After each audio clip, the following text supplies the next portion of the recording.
Maria, tumshangilie sifa zake. Hakika tuzilinde sifa za mama Bikira Maria, tuziishi katika maisha ya familia, tuishi katika maisha ya kijamii, maisha ya kiutendaji katika kazi za kwetu za kila siku. Tumsifu Yesu Kristo, mwanafamilia wa Amani Radio Online TV na mwanafamilia wa Holy Cross Family Ministries Tanzania. Kwa siku nyingine tena tunapata nafasi ya kuweza kukutana hapa ambapo tunakuwa na lisali moja ambalo tunaweza kuzungumza masuala mbalimbali katika idara ambazo ziko ndani ya utume wa familia wa Msalaba Mtakatifu Tanzania. Kuna idara ya vijana, kuna idara ya watoto, kuna idara ya maisha ya familia na ndoa, lakini kuna idara ya sala na liturujia, na kwa siku ya leo basi tutajikita hapo kuzungumza katika idara ya sala na liturujia, na kwa tutakachokizungumza ni kuhusiana na nafasi ya Bikira Maria katika ustawi wa familia zetu. Mama Bikira Maria ana mchango gani katika familia za kwetu? Unyenyekevu wa Mama Bikira Maria tunauishi namna gani katika familia za kwetu? Mimi ni Irene Simon, niko hapa na Scholastica Masanja, lakini ameambatana na Grace Kitime pamoja na Bwana Jerome Masi kuweza kuzungumza kwa kina. Na kwa wewe ambaye una nafasi ya kutaka kushiriki nasi katika mdahalo huu tunapozungumza kuhusiana na nafasi ya Bikira Maria katika ustawi wa familia zetu, kupitia 101.5 Amani Radio FM, shiriki kwa ujumbe mfupi kwa nambari ya 0797 00 40 18 0797 00 40 18. Lakini kwa wewe ambaye unatutazama kupitia mitandao ya kijamii ya Amani Radio Online TV na Holy Cross Family Ministry Tanzania, una nafasi ya kutuandikia maoni ya kwako hapo chini, lakini usisahau kulike, kusubscribe ili kuendelea kuwa mwanafamilia na kuweza kupata midahalo hii ambayo tunakuwa tunaendelea tukizungumza, kuweza kukumbusha nguvu ya sala katika familia kwa nini zinapaswa kusali kwa pamoja, na tukikumbushana kuhusiana na mfano wa maisha ya Padre Patrick Peyton ambaye basi anatufanya sisi kuweza kuishi na utume huu wa familia na kuyaenzi maisha yake daima siku zote. Tumsifu Yesu Kristo. Milele amina. Tunazungumza hapa leo kuhusiana na idara ya sala na liturujia, lakini kwa yule ambaye anatutazama na kutusikiliza sasa, anatufuatilia, anapaswa kufahamu idara ya sala na liturujia ndani ya utume wa familia wa Msalaba Mtakatifu Tanzania inahusika hasa na nini? Asante sana ndugu mtangazaji. Idara ya maisha ya sala na liturujia ndani ya utume wa familia wa shirika la Msalaba Mtakatifu Tanzania ni idara ambayo imewekwa, ni miongoni mwa idara zile 5 ambayo imewekwa mahususi kwa ajili hasa ya kufikisha kwa ukaribu na kwa uthabiti zaidi ule ujumbe wa mwanzilishi wa Holy Cross Family Ministries duniani, mtumishi wa Mungu Padre Patrick Peyton, wa kuhimiza familia zisali pamoja, hasa sala ya Rozari Takatifu. Kwa hiyo ni idara ambayo kazi yake ni kufundisha sala, kazi yake ni kutoa ufafanuzi wa masuala mbalimbali ya kiimani ndani ya Kanisa Katoliki. Kwa mfano, nafasi ya Mama Bikira Maria, ni kwa nini tuna watakatifu, ndio kwa nini tunaomba kupitia watakatifu, kwa nini tunasali sala mbalimbali, sala ya Baba Yetu kwa mfano ina maana gani, sala ya Rozari Takatifu namna ya kuisali na maana gani, yale mafumbo ya Rozari na aina yote ufafanuzi wa jambo lolote kuhusu sala na imani ya Kanisa Katoliki. Kwa hiyo lengo lake ni kuhakikisha kwamba ule ujumbe wa familia inayosali pamoja, uishi pamoja, unafika kwa maana ya watu ndani ya familia, wanafamilia kwa ujumla wake na watu wote, kuwa ni watu wa sala na wajue ni kwa nini tunasali, na wajue umuhimu wa kusali, na wajue ni mambo gani tunatakiwa tufanye kabla ya kusali, wakati wa kusali na baada ya kusali, ili sala zetu ziweze kujibiwa na Mungu aweze kutenda yale ambayo tunayatamani katika familia zetu. Kwa hiyo tuna shughuli mbalimbali kama tulivyoeleza, huwa tuna vipindi kama hivi kwenye radio, kuna vingine ambavyo tuna record, tunavirusha kwenye mitandao yetu kuhusu tafakari, tafsiri ya sala mbalimbali. Tunafanya pia recollection, zile masomo ya misa Jumapili. Tunatafuta padri anaelezea yale mahubiri, anaelezea vizuri kwamba yana maana gani kwenye familia zetu. Lakini pia tuna program mbalimbali zikiwemo program za sala. Kwa mfano mwezi huu wa 5 huwa tuna safari ya mama kwa ajili ya kuhimiza maisha ya sala ya Rozari kwenye familia, kwa maana ya kwamba Bikira Maria, sanamu ya Bikira Maria inatembea kwenye familia mbalimbali kwa ajili ya kuhimiza watu wasali pamoja sala ya rozari katika zile familia. Tunazo pia tunasema ni prayer rallies, maandamano mbalimbali ya rozari na ya sala mbalimbali, kwa sana sana mwezi wa 5 na mwezi wa 10. Lengo lake hasa ni kuhimiza, kuhamasisha watu waweze kusali hasa sala ya rozari pamoja, sala ya rozari takatifu, na familia zikae pamoja na kusali pamoja. Nikushukuru sana Bwana Jerome Masi kuweza kutujuza kuhusiana na idara ya sala na liturujia. Na kwa siku ya leo tunapata nafasi ya kuweza kuzungumza kuhusiana na nafasi ya Bikira Maria katika ustawi wa familia zetu. Pengine mtazamaji na msikilizaji ambaye tumeungana naye sasa kupitia masafa ya 101.5 anapaswa kuelewa nafasi ya Mama Bikira Maria katika familia zetu iko namna gani? Asante sana. Bikira Maria ni mama yetu kwa sababu ndio mama wa mkombozi wetu Yesu Kristo. Bikira Maria ana nafasi ya kipekee sana katika imani yetu. Na katika kanisa Katoliki, kati ya watakatifu wote, yeye anapewa nafasi ya juu, tunaita hyperdulia. Anapewa nafasi ya juu kwa kuheshimiwa kwa nafasi yake aliyokuwa nayo katika kumleta Mwokozi wetu Yesu Kristo, katika kumlea. Na utakumbuka Bikira Maria alikuwa na Yesu mpaka pale Yesu alivyokuwa ametundikwa, na hata baadaye alivyotundikwa msalabani, wakati anashushwa Bikira Maria alikuwepo. Kwa hiyo Bikira Maria katika maisha ya familia zetu kwa ujumla wake ana nafasi ya kipekee kwa sababu ni mama, ni mzazi, ni mlezi, ni muonyesha njia kwenye familia zetu, ni mama ambaye tunavokaa kama familia na kusali pamoja. Tunawahimiza familia zote ulimwenguni tuwe ni watu wa kusali kupitia maombezi ya Mama Bikira Maria, kwa sababu tangia katika Biblia ukiangalia tangia mwanzo, wakati malaika anamtokea malaika Gabriel anapeleka ule ujumbe, Bikira Maria alionyesha namna gani mwanamke na mama anatakiwa awe kwenye familia kwa sababu ya kuyapokea mapenzi ya Mungu. Alionyesha pia ni kwa namna gani anayatii na kuyatekeleza yale maagizo ya Mungu. Alionyesha pia kama binadamu, alionyesha pia wasiwasi. Ndio maana utakuta kwamba alionyesha litakuwaje jambo hili wakati anaambiwa habari za kubeba mimba na kumzaa mtoto Yesu. Lakini pale Yesu alivyo malaika alipompa assurance kwamba ni kwa uwezo wa Roho Mtakatifu, alisadiki. Kwa hiyo ni mama ambaye katika maisha yetu ya familia kwa ujumla ana nafasi ya kipekee kwa sababu anatuonyesha, ni role model, anatuonyesha yale ambayo kama mwanamke kwenye familia anatakiwa yafanye, lakini pia kama wanafamilia kwa ujumla wetu tunatakiwa tuyafanye katika maisha yetu ya familia na ya kumtukuza Mungu kwa ujumla wake. Kwa hiyo kwa ujumla kabisa Bikira Maria tunasema ana nafasi ya kipekee, na mimi nasema ni nafasi muhimu sana kwa sababu pia ni mwombezi wa familia zetu. Ni mwombezi wa familia zetu, na kadiri kipindi kinavyoendelea tutaeleza kwa kina vizuri zaidi ni kwa namna gani, kwa vipengele tunatakiwa kama familia tumpe nafasi ya kipekee sana Mama Bikira Maria ili tuweze kufanikiwa katika familia zetu. Barikiwe sana Bwana Jerome Masi. Lakini tunapozungumza kuhusiana na Mama Bikira Maria pia ni mwombezi wa familia kama ambavyo umeweza kuzungumza.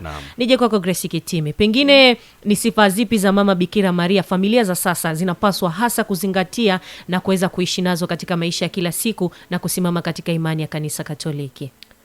Sifa za mama yetu Bikira Maria ziko nyingi, lakini nitazisema baadhi. Sifa ya kwanza ni utii. Mama Maria alikuwa ni mtii, na ndio maana pia alipopokea ule ujumbe ya kwanza kukataa, alisema mimi ndi mtumishi wa Bwana na nitendewe kama ulivyonena. Kwamba maana yake alikuwa ni mtii pia, anatii pia kwa Mungu, lakini pia alikuwa ni mtii katika maisha yake yote ya kawaida. Kwa sababu pia katika malezi yake anaonekana kwamba alilelewa vizuri. Hivyo alionyesha utii tangu alivyolelewa huko akiwa mdogo mpaka huo wakati. Kwa sababu pia alikuwa sio mtu mzima sana kipindi hicho. Lakini alipokea mapenzi ya nini? Ya Mungu. Kwa hiyo tunajifunza kwa Mama Maria utii. Kwamba hata sisi tunatakiwa kuwa nini? Watii. Hata wanawake wa sasa, kina mama wa sasa pia tunajifunza nini? Utii kutoka kwa huyu mama yetu Bikira Maria. Kama yeye alivyokuwa mtii, na sisi pia tunapaswa kutii. Wanawake wanapaswa pia kuwatii waume zao, wadada wanapaswa pia kutii. Utii, anatufundisha utii kwa ujumla. Kwamba kila mmoja wetu anapaswa nini? Kutii. haijalishi upo kwenye level ipi, haijalishi una nafasi gani kwenye jamii, kwamba wewe ni mkubwa sana, lakini pia utii bado unafanya nini, unapaswa kufanya nini, kufanyika. Jambo jingine, Mama Maria, tunajifunza sifa nyingine ya Mama Maria ni uvumilivu. Mama huyu alikuwa mvumilivu. Tunakumbuka wakati ule alivyokwenda kumfuata, walivyokuwa wameenda hekaluni na Yesu, alafu wamerudi nyumbani wakajikuta hawako na Yesu, si ndio? Akarudi wapi? Hekaluni. Mama alikuwa anamtafuta sana mwanae. Alafu yale majibu sasa ya mtoto alivyomjibu mama yake, angekuwa ni mama wa sasa, kwa kweli angemchapa vilivyo vizuri kabisa. Lakini yule mama alivumilia, akayaweka wapi? Yote moyoni. Kwa huyu mama pia anatufundisha uvumilivu, kwamba haijalishi tunapita wapi, haijalishi tunapitia kwenye changamoto za namna gani, haijalishi pia wanadamu watatuambia jambo gani, ila tunachopaswa kwa nini? Wavumilivu. Wavumilivu. Mama huyu alikuwa anapita pia kwenye changamoto nyingi. Tunakumbuka kwamba pia hata wakati wa kujifungua alikosa sehemu ya kujifungulia, si ndio? Akaenda kujifungulia kwenye nini? Kwenye zizi la ng'ombe. Yaani kwa hali ile ya kawaida, kwa maisha ya kibinadamu, kuna ile namna tu kwamba hautaweza kuvumilia hilo jambo, lakini yeye alivumilia. Na sisi pia tunajifunza nini? Uvumilivu. Kwamba tunakutana na changamoto nyingi kwenye maisha, tunakutana na mambo mbalimbali. Wakati mwingine yanatukatisha tamaa, wakati mwingine yanatuvunja mioyo, na wakati mwingine yawezekana watu tuliwaamini kweli na tuliamini kwamba haya yanawezekana, lakini wakati mwingine wanatuvunja moyo, ila bado tunarudi kwenye nini? Kwenye uvumilivu. Na tukifuata vizuri huyu mama, tukaomba pia kupitia ya maombezi ya huyu mama, uvumilivu kwetu itakuwa ni jambo rahisi. Ila bila sala, bila maombezi ya huyu mama, kwetu uvumilivu utakuwa ni nini? Ni changamoto, kwa sababu mengine pia yanaweza katukatisha tamaa zaidi mpaka tukashindwa kufanya nini? Kuvumilia. Sifa nyingine pia ya huyu mama ni unyenyekevu. Mama Maria alikuwa ni mnyenyekevu. Na ndio maana pia hakuwa ni mama anayejivuna sana kwamba mimi nimembeba mkombozi. Alikuwa bado ni nani? Ni mnyenyekevu. Lakini pia unyenyekevu pia alionyesha kwa nani? Kwa Yosefu. Kwa sababu tunajua kabisa Yosefu alikuwa ametaka kukimbia, aliona hii noma hii, ni noma hii. Akataka akimbie. Malaika akamwambia utaki kufanya nini? Kukimbia. Lakini Mama Maria hakuonyesha kumdharau Yosefu. Alionyesha nini? Unyenyekevu. Kwa tunajifunza nini? Unyenyekevu. Na pia kwenye Biblia tunakwambia tunakumbushwa juu ya nini? Unyenyekevu. Mungu anapenda watu wanyenyekevu. Unavyonyenyekea Mungu anakukweza. Ila unavyojikweza Mungu anafanya nini? Anakushusha. Kwa maana yake huyu mama pia anakuwa ni mfano wetu kwetu sisi, kwamba pia wakati mwingine haijalishi tunapita wapi, tunakutana na kitu cha namna gani, hata kama tuna nafasi kubwa, tuna uwezo mkubwa, tuna thamani kubwa kwenye jamii, lakini pia unyenyekevu ni jambo la nini? La muhimu. Tujifunze pia nini? Unyenyekevu. Sifa nyingine ya Mama Maria, huyu mama alikuwa ni mama anayeomba, na ndio maana ni mwombezi wetu pia. Ni maana yake ni mama aliyekuwa anamtegemea pia nani? Mungu. Na ndio maana alivyotukiwa na malaika akamuuliza inawezekanaje hili jambo, akamwambia haya yote ni kwa uwezo wa nani? Wa Roho Mtakatifu. Kwa maana hiyo alikuwa pia anajua nguvu ya Roho Mtakatifu, na ndio maana afanya nini? Aliyapokea pia, akashuka chini, akaona akawa na amani. Inamaanisha angekuwa pia sio mama ambaye anasali, yawezekana ingekuwa ni ngumu kwake kuelewa. Ila mama huyu anasifa kwamba alikuwa ni mtu anayesali pia, na ndio maana ni mwombezi wetu pia sisi sote. Na kama ni mwombezi wetu pia, manake na sisi tunaweza tukupitia maombezi yake tukapata jambo. Kwenye ile harusi ya Kana, wale watu walikuwa wameishiwa nini? Divai. Wakaona sehemu sahihi ni kwenda kwa nani? Kwa Mama Maria. Kwa sababu gani? Ni mwombezi. Tunajua mama anaweza kumwambia jambo lolote Yesu, na Yesu hawezi kataa. Anaweza akalifanya hilo jambo. Hivyo huyu mama pia ni mwombezi wetu. Kwa maana yake alikuwa na tabia ya kusali. Ana sifa pia ya sala. Ndio. Zipo sifa nyingi mno, tukianza kuzisimulia hapa tuwezi kuzimaliza. Zipo nyingi. Lakini pia huyu mama ni mama mwenye hekima, ni mama mwenye busara, ni mama wa shauri jema. Zipo sifa nyingi, lakini ni kioo cha haki, kwamba huyu mama pia anatetea haki. Ndio, ana sifa nyingi huyu mama. Ukisoma kwenye lile litania ya Mama Maria, zile zote ni sifa za nani? Za Mama Maria. Huyu mama ana sifa nyingi mno. Kwa maana yake kwamba hizi sifa ili na sisi tuzipate, tunahitaji maombezi ya kwake. tuende tusali rozari. Kupitia maombezi yake huyu mama anaweza akatuombea, ili kama tulikuwa tumepungukiwa na unyenyekevu, mama akatuombea kwa Yesu tuongezewe nini? Unyenyekevu. Kama tulikuwa tumepungukiwa na utii, tunaweza tukaomba kupitia huyu mama akatuombea kwa Yesu tukafuata nini? Utii. Watoto wetu kwenye familia wamepungukiwa na jambo fulani, wamepungukiwa utii, wamepungukiwa tabia njema, huyu mama tunaweza tukamuomba familia zetu zikawa nzuri, akaombea watoto wetu, kwa sababu kama Yesu alilelewa na Mama Maria, alikuwa ni kijana mzuri, alikuwa ni kijana anayepambana na kazi, anayefanya vitu vizuri, akaishi vizuri. Inamaanisha huyu mama pia atatuombea na watoto wetu akawa nini? Wana tabia njema. Ndio. Barikiwe sana Grace Kitime kwa kuweza kudadavua sifa za Mama Bikira Maria, ikiwemo utii, unyenyekevu, lakini na uvumilivu. Nirudi kwa Scholastica Masanja. Tunapozungumza kuhusiana na sifa hizi za Mama Bikira Maria, hasa unyenyekevu, uvumilivu pamoja na busara na hekima na sifa kemkem za Mama Bikira Maria, pengine sala ya familia ina nguvu gani katika umoja wa familia? Sala ya familia ina nguvu kwa sababu tutakapomtegemea Mungu na tutakapomwalika Mama Bikira Maria kwenye hizo sala, tukatambua kwamba Mama Bikira Maria ni mwombezi. Kwa hiyo tumshirikishe mahitaji yetu, tumshirikishe changamoto zetu, tumshirikishe madhaifu yetu. Sala ile ya familia itakuwa na umuhimu ambapo tutakuwa tumemshirikisha. Lakini tutakapotumia akili zetu na nguvu zetu, sala yetu itakuwa ni ya maumivu, tutabaki tunalalamika.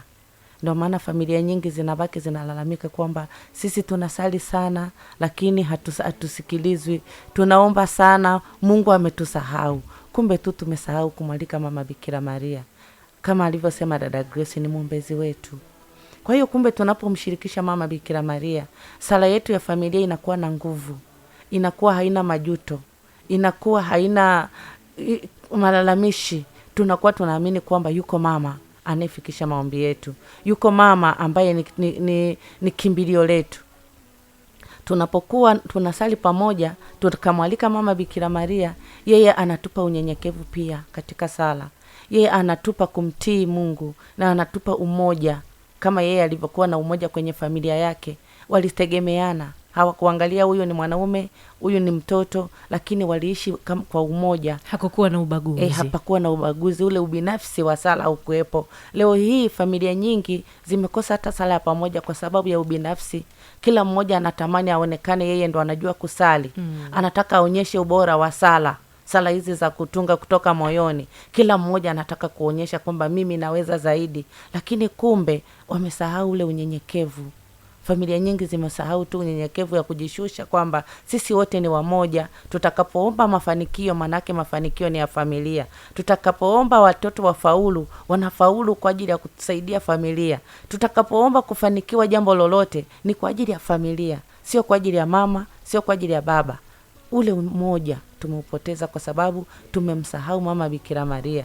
Tukikumbuka kurudi katika umoja wetu wa sala, tukamshirikisha Mama Bikira Maria ambaye yeye ni mwombezi, anatupelekea sala zetu kwa mwanae, tutaweza kufaulu na sala zetu zitakuwa na nguvu na zitakuwa na amani, kwa sababu yule anayetuombea yeye ndo anatuhuisha, anatupa nguvu, anatupa ule unyenyekevu wa moyo na anatupa imani. Tunaongezewa imani pia kwa kupitia maombezi ya Mama Bikira Maria. Anatutia nguvu tunapokuwa dhaifu. Kumbe tunaposali pamoja tunashirikishana, tunabebeana madhaifu yetu.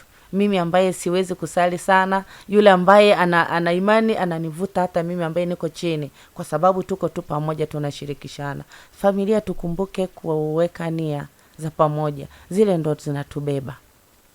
Tunapoweka sala na nini ya pamoja, maana yake tunashirikishana kwamba leo mimi nina changamoto hii. Tunaibeba kwa pamoja kwamba tumuombe kwa kupitia maombezi ya Mama Bikira Maria na ya watakatifu pamoja na kupelekwa kwa Yesu Kristo, lakini kumbe tunabebeana kwamba huyu ana changamoto hii, huyu ana furaha hii. Tunashiriki wote pamoja na inakuwa ni ya familia.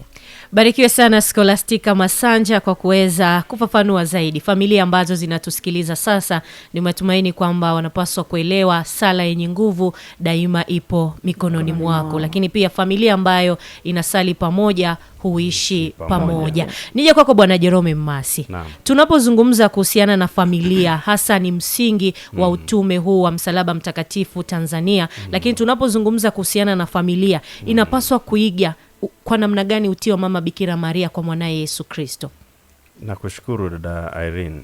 Ni kweli kwamba kati ya nguzo 3 za utume wa familia ni nguzo ya familia ni nguzo muhimu, sala ni nguzo muhimu, na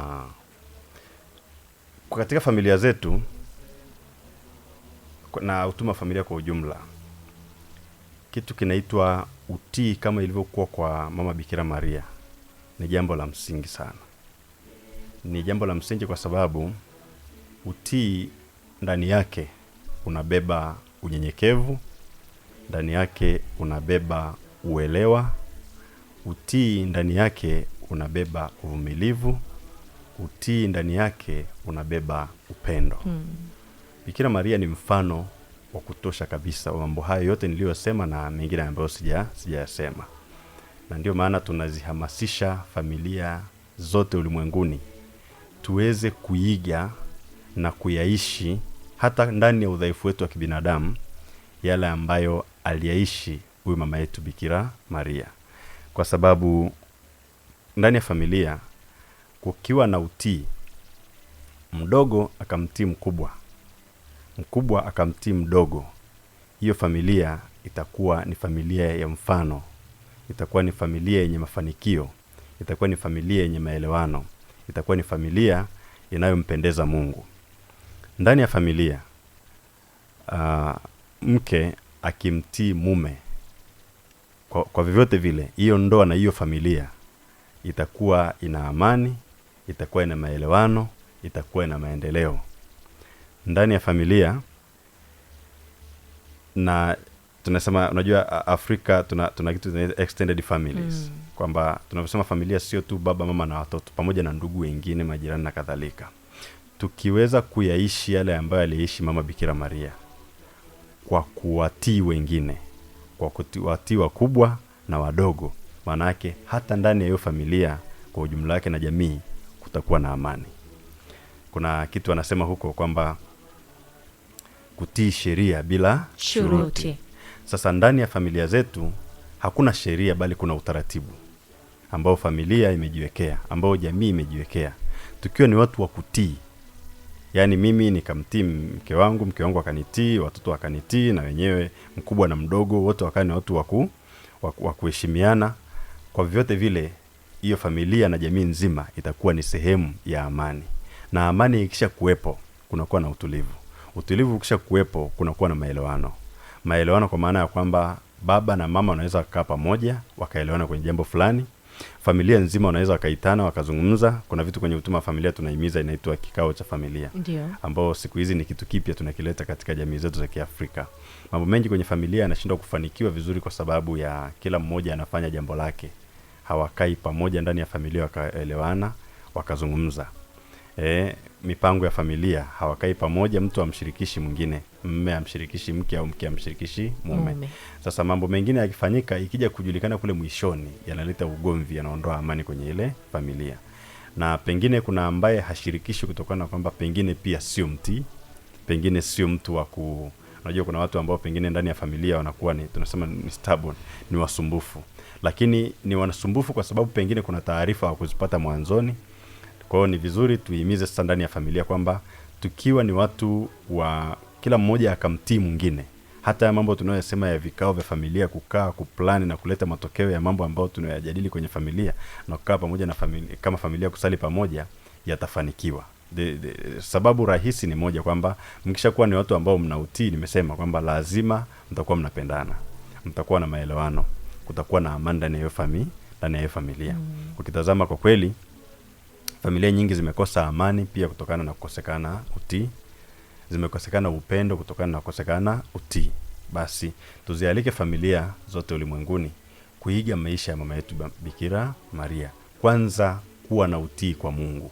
Unajua ameeleza da Grace kwamba pale ambapo Bikira Maria alitokewa na malaika na akaelezwa hizo habari, yeye alisita, lakini alivyosikia kwamba ni kwa uwezo wa Roho Mtakatifu, akasema huyo ni Mungu mwenyewe anasema na mimi kupitia malaika huyu. Maana yake aliitii ile sauti ya Mungu. Ni mara ngapi ndani ya familia zetu tumeitii sauti ya Mungu? Ni mara ngapi ambao tumehubiriwa ndani ya jumuiya? Ni mara ngapi tumehubiriwa kanisani tunavyoenda kwenye misa, tukasikia mahubiri ya mambo mbalimbali, Mungu anasema nasi kupitia watu mbalimbali. Hata tunavyozungumza hapa inawezekana Mungu anatumia si kupeleka ujumbe. Je, ni mara ngapi umesikia sauti ya Mungu ukaitii? Kumbe tukianza na kuitii sauti ya Mungu, tutapata mafanikio kama Bikira Maria alivyoitii. Tunaona baadaye tulimpata mkombozi wetu Yesu Kristo. Lakini vile vile utii tunaozungumzia ndani ya familia ni ule ambao pia umeandikwa ndani ya Biblia takatifu, kwamba familia nyingi sasa zinasambaratika kwa sababu tumeshindwa kuiga maisha ya mama huyu. Kwa mfano mume kumtii mke kumtii mumewe. Siku hizi tunaona kuna vitu vimekuja tunaita ni 50-50. 50-50 kwa maana ya kwamba sasa yule ambaye angetakiwa amtii mume wake hamtii tena, pengine kwa sababu ameweza kupata tunasema uwezeshaji wa kiuchumi, akaweza kufanya majukumu fulani kwenye ile familia. Sasa mimi huwa nasema ananyanyuka jumla, hana mtu wa kumrudisha chini.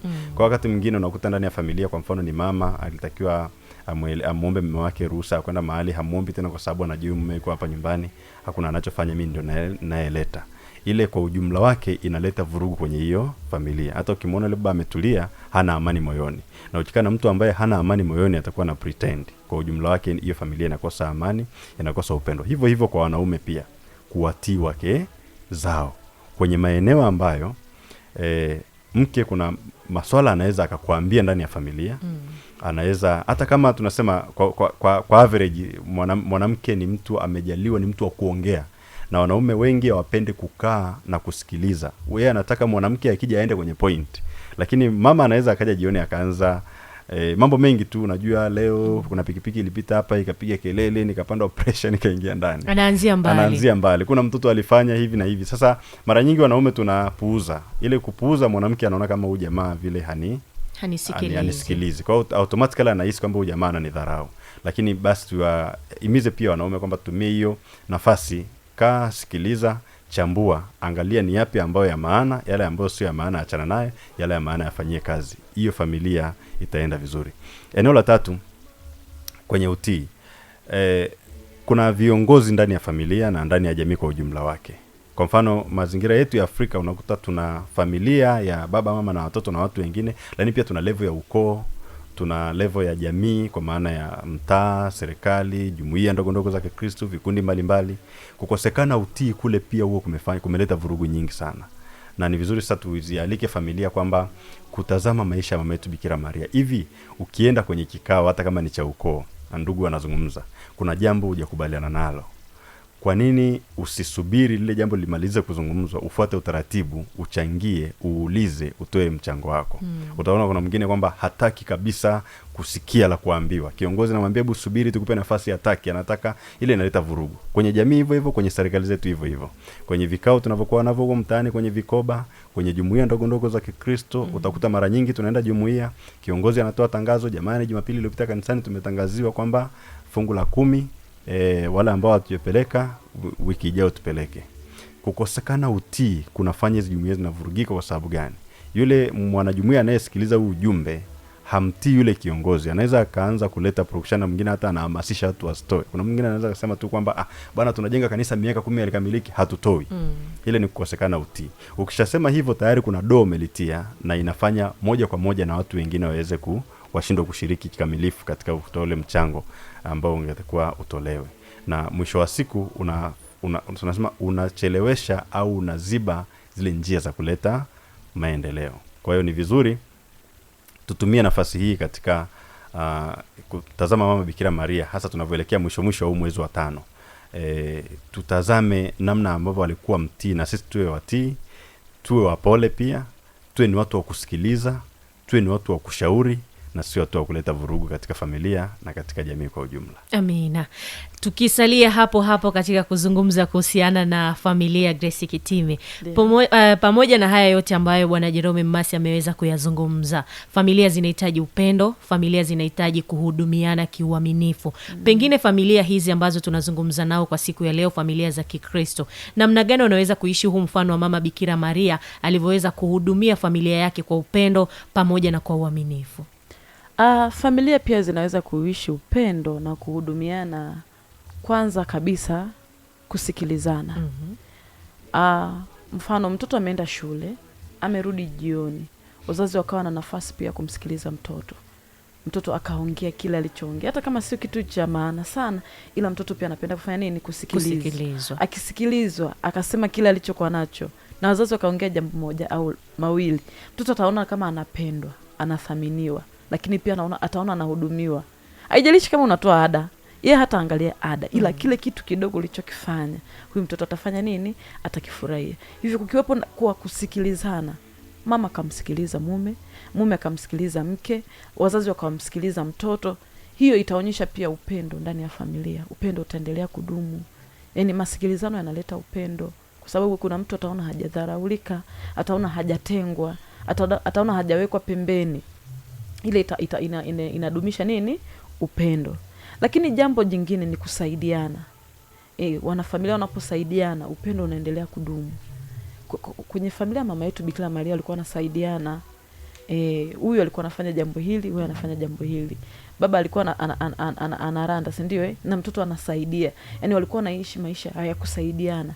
Ile tabia ya kusaidiana inaleta upendo katikati yetu, kwamba hata kama huyu ameelemewa anaweza akapata msaada. Ule msaada anaopata anahisi kama anapendwa, anathaminiwa, anajaliwa. Hiyo pia inaleta familia pamoja, inaziunganisha familia pamoja.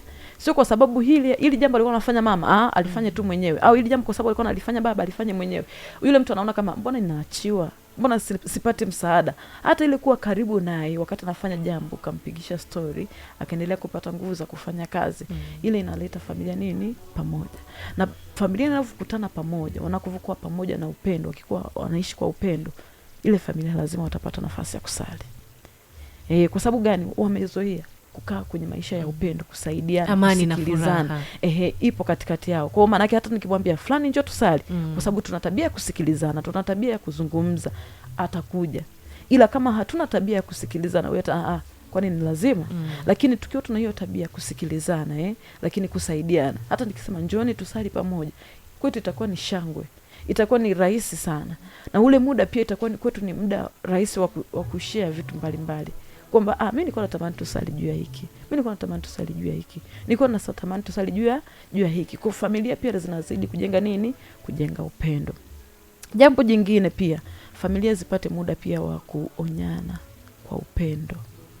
Yaani mtu anapokosea wapate nafasi ya kurekebishana na kuambiana kwamba hapo umekosea, hapo hauko sawa, na hapa uko nini? Uko sawa. Pale panapohitaji mtu kupongezwa, apate nafasi ya kupongezwa. Labda baba kafanya jambo zuri kwenye familia, basi mama na watoto wampongeze baba. Mama amefanya jambo zuri kwenye familia, basi baba afanye kumpongeza nani? Kumpongeza mama. Mtoto amefanya vizuri darasani, wazazi wakimpongeza, hiyo inaleta upendo katikati yao. Familia inakuwa na amani. Familia inakuwa na nini? Na upendo, kwa sababu mtu akifanya kitu anaona kwamba kuna familia yangu itanisapoti tu. Kwa hata anavyopambana kufanya jambo fulani, hata baba akiwa kazini atapambana akijua kwamba kuna familia yangu, nikifanya vizuri lazima watanisapoti. Hata nikidondoka watakuwa mstari wa mbele kufanya nini? Kunisaidia nifanye nini? Ninunuke. Hiyo familia haiwezi kukosa upendo daima, kwa sababu kuna mtu akifanya jambo, wapo watu wanaomsupport, wapo watu watakaomwambia kwamba hapo umefanya nini? Umefanya vizuri. Lakini pia atakapokosea, wapo watu watakaomwambia ukweli, kuliko watu wa nje waanze kumsema nini? Kumsema nje. Lakini familia itakapomwambia ukweli kwamba hapa umepatia, hapa lakini hapa hujafanya vizuri, labda wakati mwingine ukifanya hivi itakuwa ni vizuri zaidi, hiyo familia lazima itakuwa na upendo. Hiyo familia lazima itakuwa na mapatano. Hiyo familia lazima, yani hawataishi wakigombana, kwa sababu wanajua mtu akikosea ana nafasi ya kufanya nini? Ya kuonywa.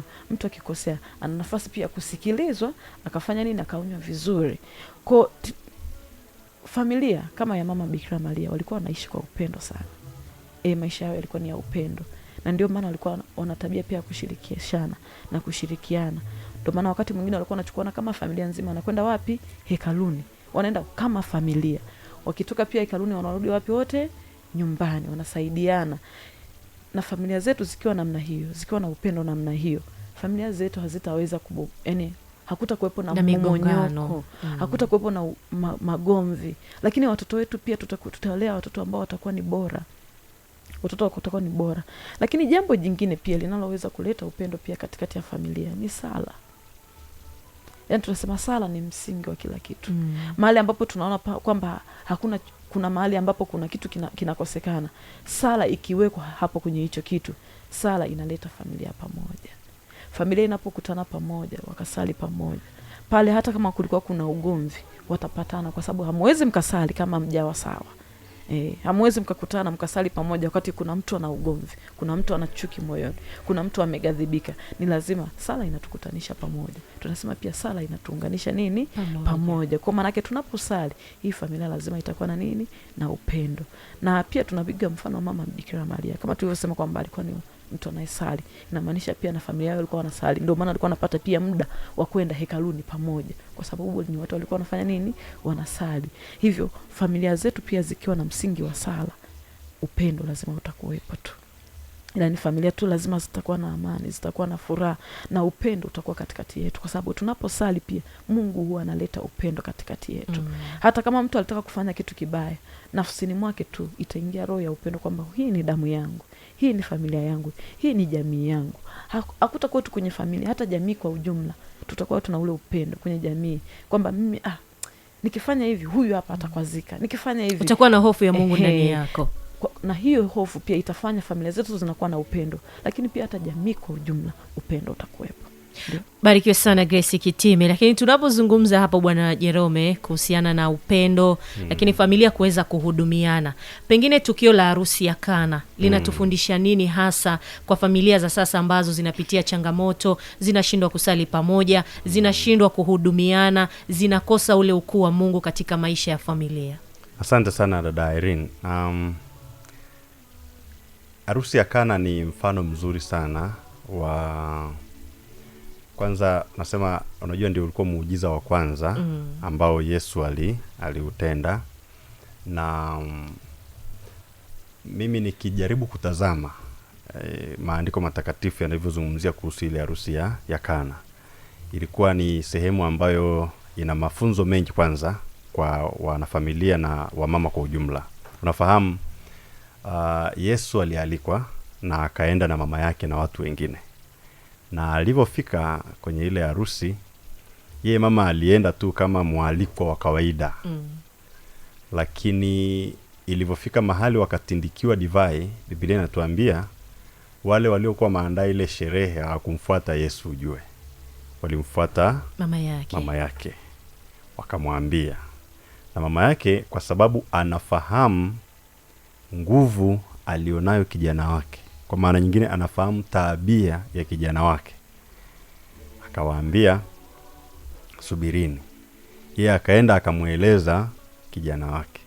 Alimueleza kwa sababu alijua kabisa kwamba huyu sawa amealikwa, lakini nilivyomlelea, ninavyomfahamu, ndani yake ana nguvu ya kusolve hii shida ambayo imetokea hapa. Kwa ndio maana alimjibu mama yake akamwambia, una nini nami? Wakati wake haujafika.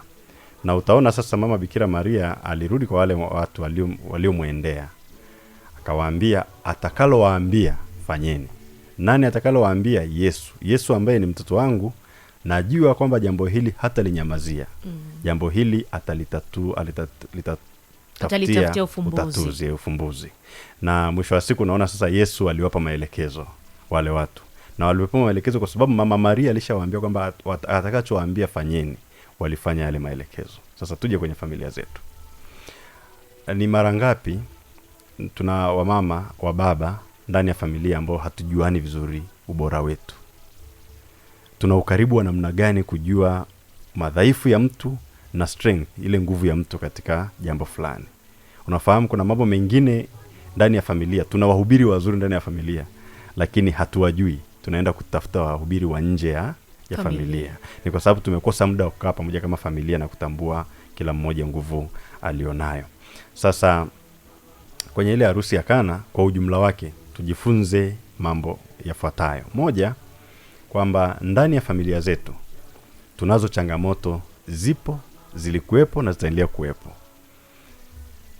Hizi changamoto haziwezi kaondoka kama hatujaenda kwa Mungu mwenyewe kupitia mama yetu Bikira Maria. Tumwambie kwamba tuna changamoto fulani.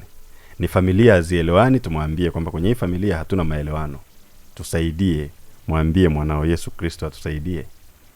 Sasa ni kwenye familia tuna hali ya kutokuwa, kipato ni duni, hatuna ajira. Ndani ya familia zetu mara nyingi tunasema ni kuna familia ambazo unakuta tumerithi mambo ambayo hayakuwa mazuri kiimani, na yamekuwa ni sehemu ya minyororo ya kuturudisha nyuma pale ambapo tunataka tupige hatua. Ni vizuri tuje pamoja kama familia, tupige magoti, tumwambie Mama Maria kwa kusali Rozari Takatifu kwamba kama ulivyomweleza mtoto wako kwenye harusi ya Kana, tunaomba utusaidie na sisi kumueleza kwamba tuna changamoto ndani ya tulizozirithi ndani ya familia yetu, tuweze kutoka humo. Tuna watoto ndani ya familia ambao wana tabia mbaya, wengine ni watu wazima, wanagombeza wazazi wao, wanatukana, wanafanyeje. Ni kwenda kwa mama kumueleza kama wale watu kwenye harusi ya Kana walivyoenda. Na tukishaenda kumueleza mama, tusubiri kama tulivyoambiwa. Wakatoliki wengi na Wakristo wengi tunakimbia kiimani, tunataka miujiza ya haraka. Tunataka miujiza. Lakini pale kwenye harusi ya Kana mama Bikira Maria aliwapa jibu tu kwamba atakalowaambia fanyeni. Sasa inawezekana na sisi kwenye familia yetu kuna kitu Mungu atakachotaka kukipitia kwa muda fulani. Tusikimbie, tukae pale tusubiri. Tutaambiwa nenda kwenye jumuiya, nenda kasali na wanajumuiya wenzako. Sababu Biblia inasema walivyokusanyika 2 ama 3 kwa jina langu, nami niko katikati yao. Nenda kwenye jumuiya. Tutaambiwa kwamba nenda kanisani, jiunge kwenye vyama vya kitume, vyama mbalimbali vya kitume, mashirika na jumuiya za Kikatoliki. Nenda mle. Inawezekana kuna kitu ambacho unakipitia kwenye familia, suluhisho lake liko kwenye semina ya UWAKA. Inawezekana kuna changamoto ambayo wewe mwanamke unaipitia kwenye hiyo familia, changamoto yake iko kwenye semezana ya WAWATA. Ndio maana atakalowaambia fanyeni, fuata. Sasa na ukifuata vile kama ilivyokuwa kwenye harusi ya Kana kwa ujumla wake, sasa utaona matokeo yake yatakuwa ni furaha na amani tele kama ilivyotokea. Biblia inatuambia ile wine iliyokuwa imeisha kwenye ile harusi ya Kana, baada ya kujaza yale mabalasi maji na ilivyogeuka kuwa divai, ile divai wanasema ilikuwa ni tamu kuliko ile ambayo wale waandaji wa ile harusi walikuwa wamefanyaje, wameitengeneza. Kwa hiyo hizo ni baraka pia ambazo zitakuja zaidi ya tulivyotegemewa ndani ya familia zetu kama tutafuata kama ilivyokuwa kusimama katika imani. Tumesema kwenye utuma familia tuna nguzo 3. Imani, sala na familia. Tukiwa na imani kwamba Mungu anatenda kama ilivyokuwa kwenye harusi ya Kana, tukasali kwa kufuata yale ambao atakalowaambia fanyeni. Tukafanya kazi. Tunaona pale kwenye harusi ya Kana kuna watu walifanya kazi, wakukaa tu akaambiwa pokea gari, pokea nyumba, pokea kiwanja. Walifanya kazi, walienda wakachukua maji, wakajaza mabalasi, basi ndio Mungu Yesu akabariki yakawa divai. Kwa hiyo tukifanya hayo, mwisho wa siku tajikuta kwamba tunapata mafanikio makubwa. Tutulie, tufuate utaratibu. Tumsifu Yesu Kristo. Milele amina. Hakika tuhakikishe kwamba mabalasi ya kwetu tunayajaza maji, lakini unaposikia kuna mafundisho yanayohusiana na imani Katoliki yanayogusa vyama vya kitume katika kanisa, basi shiriki. Pengine miujiza yako ya atakalowaambia fanyeni iko kule. Nije kwako dada Scholastica Masanja. Pengine wazazi wa sasa, ukuaji wa sayansi na teknolojia unawafanya wanakuwa busy sana. Namna gani wanaweza kuiga mfano wa mama Bikira Maria katika kulea watoto wao katika familia? Wazazi wa sasa wanaweza kuiga maisha ya mama Bikira Maria kwa kufata mfano. Kwa mfano familia zinazopitia changamoto yoyote ile, iwe ni ya magomvi, iwe ni magonjwa, iwe ni uchumi, mama Bikira Maria ndo alipitia mateso wa kwanza. Kama alivyoambiwa kwamba upanga utapita moyoni mwako, na alipitia mengi. Kwanza kabisa jambo ambalo mama Bikira Maria alipitia, mimi nasemaga mama Bikira Maria ndo alipitia mateso kuliko sisi wa sasa. Kitendo cha kuambiwa utabeba mimba kama mama wa sasa tu, msichana wa sasa, umejitunza vizuri, unasubiria mume wako, una mchumba wako, unategemea mume wako, halafu leo hiyo unaambiwa utakuwa na mimba. Huo ulikuwa ni msumari mgumu sana kwa mama Bikira Maria, lakini aliweza kuvumilia na kuyaweka moyoni. Aliyavumilia akayaweka moyoni, akasema kwamba na iwe kama ulivyosema. Lakini hakupitia hilo tu. Alipokutana na mwanae, wakati mwanae anaenda kusurubiwa, ilikuwa ni uchungu mkubwa sana kwa mzazi wa sasa. Sidhani kama angeruhusu mtoto wake aendelee kwenda, lakini mama Bikira Maria alivumilia pia. Alijua kwamba kuna tumaini linakuja mbeleni. Kama Mungu ameamua mtoto wangu afe kwa ajili ya wengine, manake kuna tumaini kwamba anakuja kuwakomboa watu wake, na kwamba kutakuwa na tumaini zuri na amani itakuwa kubwa zaidi kuliko mateso anayopitia mwanangu. Kwa hiyo kumbe familia za sasa zisikate tamaa. Tunapokutana na changamoto yoyote, watoto hawatuelewi, malezi yamekuwa magumu, mtoto ukimwambia nenda hivi haendi, anaenda njia nyingine ambao wewe hujatarajia mzazi. Rudi kwa mama Bikira Maria. Mwambie mama, wewe uliweza kuwaombea watu ambao walikuwa na changamoto. Uliweza kuvumilia mwanao wakati anaenda kusurubiwa, na ukaliweka moyoni na ukaendelea kuomba ili mwanao afike salama. Mama, na mimi nisaidie. Changamoto yangu ni watoto wanisikilize. Changamoto yangu ni uchumi. Ninafanya kazi kubwa lakini napata pesa kidogo. Mama, nisaidie, nipe maarifa. Nifanye nini ili niweze kukomboa familia yangu? Mume wangu hanielewi mimi mama. Hebu nisaidie mama, nitumie njia gani mume wangu aweze kunielewa? Kumbe labda nimepungukiwa tu na utii. Mama anaweza akanirudisha katika kusali, anaweza akanikumbusha kwamba utii ndio utakurudisha, utamrudisha mume wako.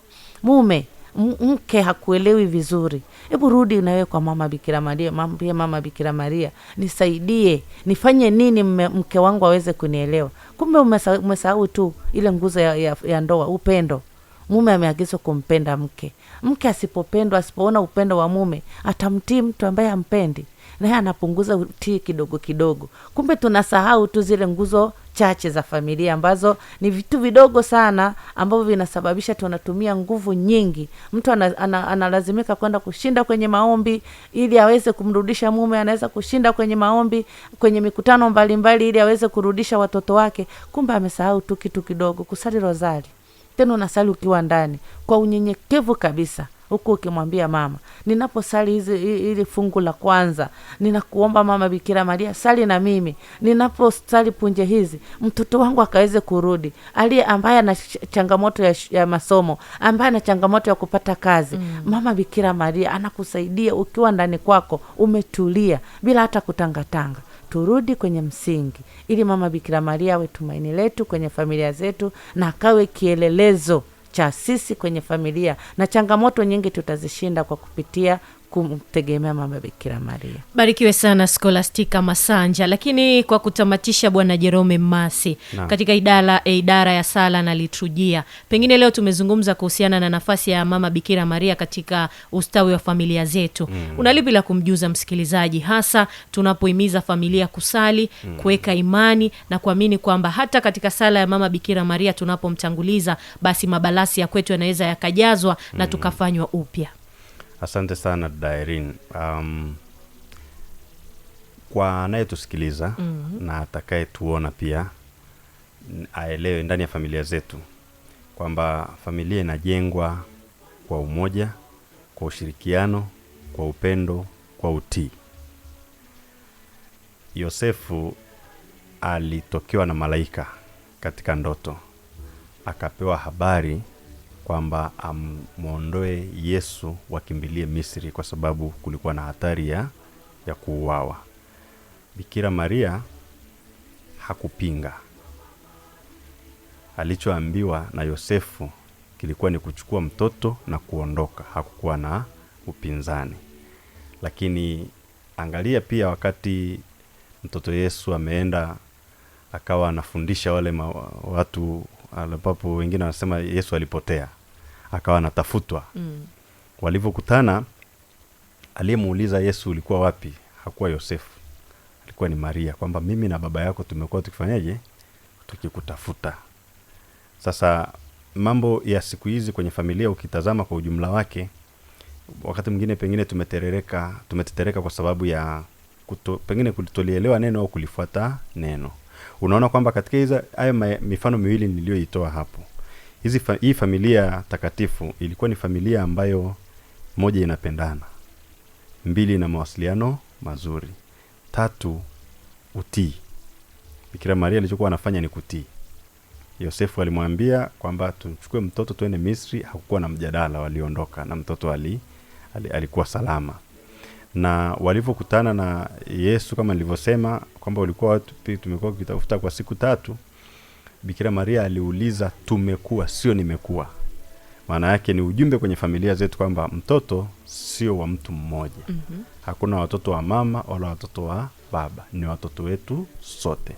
Na tunavyokuja kwenye jamii ni watoto wa jamii. Watoto ni wako ukiona pale ndani na kwenye matunzo, lakini huko nje ni watoto wa jamii, ni watoto wa kanisa. Kwa hiyo tuwe pia nafasi ya kila mmoja ndani ya familia kuwa na sauti ya kurekebisha watoto, kuwa na kuwekana vizuri. Lakini tunaona mwisho wa siku watu walikuwa ni familia ambayo ilikuwa inapenda kusali pamoja. Dada Grace amesema hapa kwamba ukisoma maandiko matakatifu ni kwamba walikuwa wanaenda hekaluni. Hekaluni wanaenda kufanyaje? Kusali.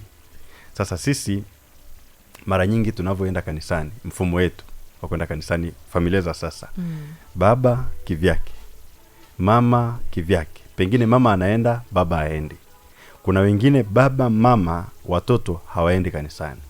Kuna wengine ni kwamba watoto ndio wanaenda kanisani, ndio wanaenda jumuiya na mama, baba haendi. Kwa hiyo ni wito wetu pia kwamba tufuate hiyo kama ilivyokuwa kwenye familia takatifu. Tuwe ni watu wa kwenda pamoja kusali. Tuwe ni watu wa kukaa pamoja na kusali pamoja kwenye familia zetu kama tunavyohimiza kwenye utume wa familia. Huo ndio ujumbe kwa ujumla ambao naweza nikautoa kwa siku ya leo kwa niaba ya idara hii yetu ya sala na liturujia. Tuwe ni watu wa sala, tuwe ni watu wa kushirikiana, tuwe ni watu wa kupendana, masikilizano, unyenyekevu, utii na upendo. Familia inayosali pamoja huishi pamoja. Hakika wale ambao tunaishi pamoja basi tutasali kwa pamoja. Mimi niwashukuru sana kwa kutenga muda wenu kwa siku ya leo kuja kuzungumza hasa katika idara hii ya sala na liturujia. Nikushukuru sana dada Grace Kitime, lakini bwana Jerome Masi pamoja na Scholastica Masanja kuja kukumbushana nafasi ya mama Bikira Maria katika ustawi wa familia zetu uko namna gani, kwa sababu sala yenye nguvu daima ipo mikononi mwako. Mungu awabariki sana, na asante pia wewe mtazamaji ambaye umeungana nasi mwanzo mpaka tamati, na usisahau kuandika maoni ya kwako na kuendelea kufuatilia mitandao ya kwetu ya kijamii ya Holy Cross Family Ministry Tanzania, lakini kufuatilia Amani Radio Online TV na kupitia Amani Radio 101.5 kwa mwendelezo wa mafundisho haya kutoka katika utume wa familia wa Msalaba Mtakatifu Tanzania, hasa tunapozungumza katika idara mbalimbali, na siku ya leo tumezungumza kuhusiana na idara ya sala na liturujia. Mimi ni Irene Simon, Mwenyezi Mungu akubariki.